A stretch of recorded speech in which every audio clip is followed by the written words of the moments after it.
Powerful minds. प्यारे दोस्तों, यह पुस्तक the no complaining rule positive ways to deal with negativity at work प्रसिद्ध लेखक जॉन गॉर्डन द्वारा लिखी गई है। जॉन गॉर्डन एक मशहूर प्रेरक वक्ता और लेखक हैं जो अपनी प्रभावशाली लेखनी और सकारात्मक दृष्टिकोण के लिए जाने जाते हैं। क्या आपने कभी सोचा है कि आपकी शिकायतें आपके कार्यस्थल पर आपके काम और वातावरण को कैसे प्रभावित करती हैं? क्या आप जानते हैं कि नकारात्मकता कैसे आपकी उत्पादकता और मानसिक शांति को खत्म कर देती है? यह पुस्तक उन प्रश्नों के उत्तर देती है और एक ऐसा मार्गदर्शन प्रस्तुत करती है जिससे आप न केवल अपनी बल्कि अपने साथियों की भी जिंदगी में सकारात्मक बदलाव ला सकते हैं। जॉन गॉर्डन की यह पुस्तक एक अनूठी पहल है जो आपको सिखाती है कि शिकायतों को किस तरह से रोका जाए और एक सकारात्मक कार्य संस्कृति का निर्माण किया जाए। ये केवल एक किताब नहीं, बल्कि एक क्रांति है जो आपके सोचने और काम करने के तरीके को बदल देगी। तो क्या आप तैयार हैं इस अद्वितीय यात्रा के लिए जो आपको एक सकारात्मक और उत्साही कार्यस्थल की ओर ले जाएगी? तो चलिए शुरू करते हैं। अध्याय 1, नकारात्मकता की समस्या। होप को हाल ही में एक बड़ी कंपनी में मानव संसाधन की उपाध्यक्ष के रूप में नियुक्त किया गया था। उसके नए कार्यस्थल पर पहले ही दिन से उसे महसूस हुआ कि कर्मचारियों का मनोबल गिरा हुआ है और उनकी उत्पादकता भी कम है। कंपनी में चारों ओर निराशा और नकारात्मकता का माहौल था। होप ने समस्या की जड़ तक पहुंचने का प्रयास किया। उसने महसूस किया कि अधिकांश कर्मचारियों की शिकायतें और नकारात्मक विचार ही इस समस्या के मुख्य कारण हैं।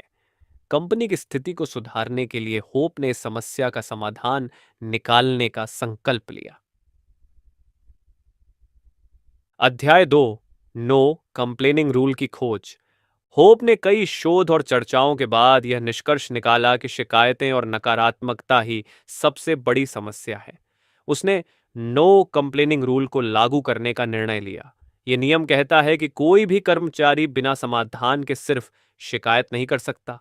अगर कोई समस्या है तो उसके साथ एक संभावित समाधान भी बताना अनिवार्य है। होप ने इस नियम को लागू करने के लिए कर्मचारियों के साथ बैठक की और उन्हें इस नियम के बारे में बताया। प्रारंभिक प्रतिक्रिया मिश्रित थी। कुछ ने इसे सकारात्मक रूप से लिया, जबकि कुछ को यह असंभव लगा। अध्याय 3, कार्यान्वयन योजना। होप ने नियम को लागू करने के लिए एक विस्तृत योजना बनाई। उसने सबसे पहले कर्मचारियों को इस नियम के महत्व और लाभ के बारे में बताया। इसके लिए उसने विभिन्न संचार माध्यमों का उपयोग किया और कर्मचारियों के लिए विशेष प्रशिक्षण सत्र भी आयोजित किए। होप ने सुनिश्चित किया कि सभी कर्मचारियों को नियम की स्पष्ट समझ हो और वे इसे सही तरीके से अपनाएं। उसने इस प्रक्रिया को चरणबद्ध तरीके से लागू किया, जिससे कर्मचारियों को इसे समझने और अपनाने में आसानी हो। अध्याय 4, प्रतिरोध पर काबू पाना। हर परिवर्तन की तरह नो कंप्लेनिंग रूल को भी प्रतिरोध का सामना करना पड़ा। कुछ कर्मचारी इस नियम के प्रति संशय में थे और उन्हें लगा कि यह व्यावहारिक नहीं है। होप ने कर्मचारियों से व्यक्तिगत रूप से बातचीत की और उन्हें इसके लाभ समझाए। उसने विभिन्न तकनीकों का उपयोग किया जिससे कर्मचारियों का विश्वास बढ़ा और वे इस नियम को अपनाने के लिए प्रेरित हुए। उसने कर्मचारियों को प्रेरित करने के लिए सफलता की कहानियां और उदाहरण साझा की। अध्याय 5, सकारात्मक संस्कृति का निर्माण। धीरे धीरे कंपनी में सकारात्मकता का माहौल बनने लगा। होप ने टीमों में सहयोग और सकारात्मक संचार को बढ़ावा दिया। इस प्रक्रिया में कई सफलता की कहानियां भी सामने आईं। कर्मचारियों ने महसूस किया कि नकारात्मकता को छोड़कर सकारात्मकता को अपनाने से उनके व्यक्तिगत और पेशेवर जीवन में बहुत फर्क पड़ा। उन्होंने एक दूसरे के साथ अधिक सहयोग और समर्थन करना शुरू किया। कंपनी की उत्पादकता और मनोबल में भी सुधार हुआ। अध्याय 6, परिवर्तन को बनाए रखना। किसी भी नियम का प्रभाव तभी तक रहता है जब तक उसे सही तरीके से लागू किया जाए। होप ने सुनिश्चित किया कि नो कंप्लेनिंग रूल को लंबे समय तक बनाए रखा जाए। उसने नियमित रूप से प्रगति का मूल्यांकन किया और सफलताओं का जश्न मनाया। इससे कर्मचारियों का मनोबल और बढ़ा। होप ने यह भी सुनिश्चित किया कि कंपनी में सकारात्मकता और सहयोग की संस्कृति बनी रहे। उसने विभिन्न पहलें शुरू की जिससे कर्मचारी लगातार प्रेरित और उत्साहित रहे। अध्याय 7, सीखे गए पाठ। इस पूरे सफर के बाद होप और उसकी टीम ने कई महत्वपूर्ण सबक सीखे।